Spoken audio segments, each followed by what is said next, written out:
ہے کہ نہیں؟ حضرت تھانوی رحمۃ اللہ علیہ نے ایک بزرگ کا واقعہ لکھا ہے کہ وہ روزانہ تہجد کی نماز کے لیے اٹھا کرتے تھے۔ روزانہ کا معمول تھا، ایک مرتبہ تہجد کی نماز کے لیے اٹھے، وضو کے لیے لوٹا اٹھایا، لوٹے میں پانی بھرا تو اس وقت اللہ کی طرف سے آواز آئی کہ نہ تیرا وضو قبول، نہ تیرا اٹھنا قبول، نہ تیری نماز قبول، نہ تیرا تہجد قبول۔ ان بزرگ نے وہ آواز اپنے کانوں سے سنی اور لوٹا اٹھا کر وضو کیا، نماز کے لیے کھڑے ہو گئے، معمول کے مطابق نماز تہجد ادا کی۔ اگلی رات جب نماز تہجد کے لیے اٹھے اور تیاری شروع کی تو پھر آواز آئی کہ نہ تیرا اٹھنا قبول، نہ وضو قبول، نہ نماز قبول۔ یہ آواز سنی، پھر اٹھے، وضو کیا اور حسب معمول اطمینان سے نماز ادا کی۔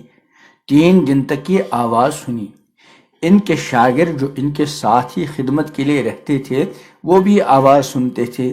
بالآخر شاگرد نے کہا، حضرت یہ آواز روزانہ آ رہی ہے کہ نہ تیری نماز قبول، نہ تیرا وضو قبول، نہ تیری تہجد قبول، کچھ بھی قبول نہیں، تو پھر آپ اتنی محنت اور مشقت برداشت کیوں کر رہے ہیں کہ راتوں کو اٹھ رہے ہیں، نماز ادا کر رہے ہیں؟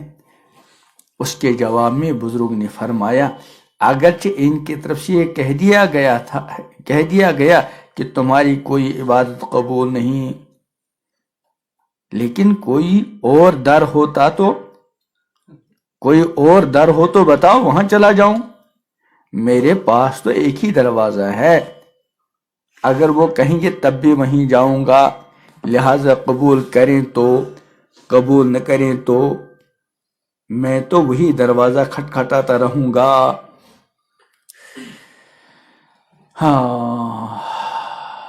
جب یہ بات ان بزرگ نے کہی تو پھر غیب سے آواز آئی، جس کو کسی نے اپنے شعر میں کہا ہے، قبول است گرچہ ہنر نیستت کہ جز ما پناہ دگر نیستت۔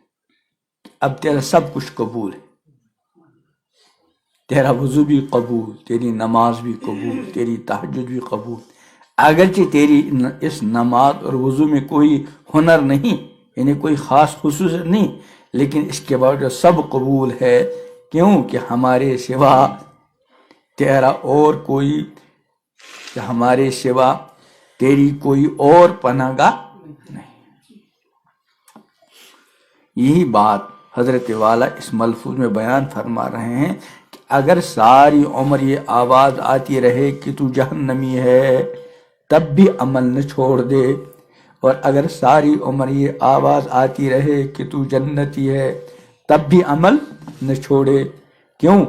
اس واسطے میرا کام یہ ہے کہ مجھے جو حکم دیا گیا ہے میں اس کو بجا لاتا رہوں، میں کسی کا بندہ ہوں، اور بندہ ہونے کا تقاضا یہ ہے کہ جو مجھ سے کہا جا رہا ہے میں وہ کیے جاؤں، جب وہ روک دیں گے تو رک جاؤں گا، لیکن جب تک کرنے کو کہا جا رہا ہے تو میں کروں گا، اس لیے کہ یہ عمل جو میں کر رہا ہوں بحیثیت بندہ ہونے کے کر رہا ہوں، یہ عمل ثواب اور عذاب کی شرط پر نہیں کہ پہلے اللہ میں ایسی شرط لگاؤں کہ اللہ اگر تو ثواب دے گا تو عبادت کروں گا ورنہ نہیں، بلکہ اے اللہ آپ نے جو کچھ مجھے کہا ہے میں وہ کرتا رہوں گا،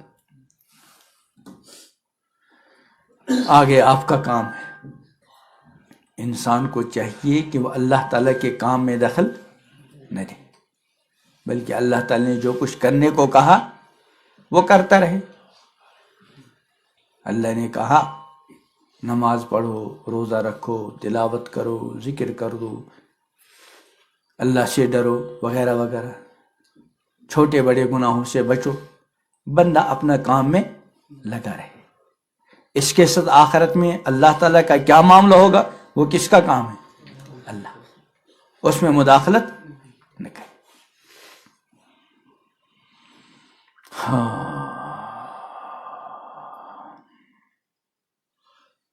اگر اللہ تعالیٰ کے ساتھ یہ شرط لگائی تو یہ پھر بندگی کیا ہوئی؟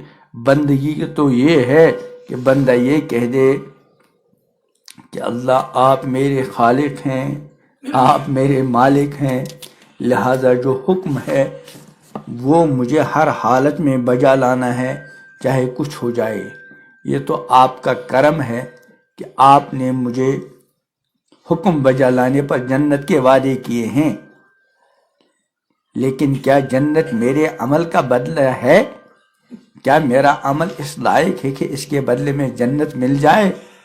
لہٰذا مجھے یہ حق نہیں بنتا کہ میں اللہ تعالیٰ کے ساتھ شرط لگاؤں کہ اگر جنت ملے گی تو عمل کروں گا ورنہ نہیں کروں گا، اگر نہیں ملے گی تو عمل نہیں کروں گا۔ مولانا رومی رحمۃ اللہ علیہ فرماتے ہیں، تو بندگی چو گدایا بشرط مزم کن، کہ خواجہ خود روش بندہ پروری دانت۔ کیا مزدوری کی شرط لگا کر اللہ کی بندگی کرو گے؟ اتنی مزدوری لوں گا تو تہجد پڑھوں گا، اتنی مزدوری لوں گا تو روزہ رکھوں گا، یہ کیا ہے؟ یہ تو تجارت ہوئی، بندگی نہ ہوئی۔ لہٰذا شرط لگا کر بندگی ہرگز مت کرو، اس لیے کہ جس کی عبادت کر رہے ہو اس کو خود بندہ پروری آتی ہے، وہ بندہ پروری اپنے فضل کرم سے کرے گا۔ لہٰذا اگر یہ آواز آ جائے کہ تو جہنمی ہے، جہنم میں جائے گا، تب بھی عمل نہیں چھوڑنا، کیونکہ بندہ اسی کا ہے، کسی اور کا تو نہیں۔ اور جب اسی کا بندہ ہے تو اس کی بندگی کرنی چاہیے۔ اور اگر یہ آواز آ جائے تو جنت میں جائے گا، تب بھی خیر بطری کے اولا بندگی کرے۔ یہ تو ایک وجہ ہے۔ دوسری وجہ یہ ہے کہ یہ آواز آنا ہماری شریعت میں کوئی حجت نہیں۔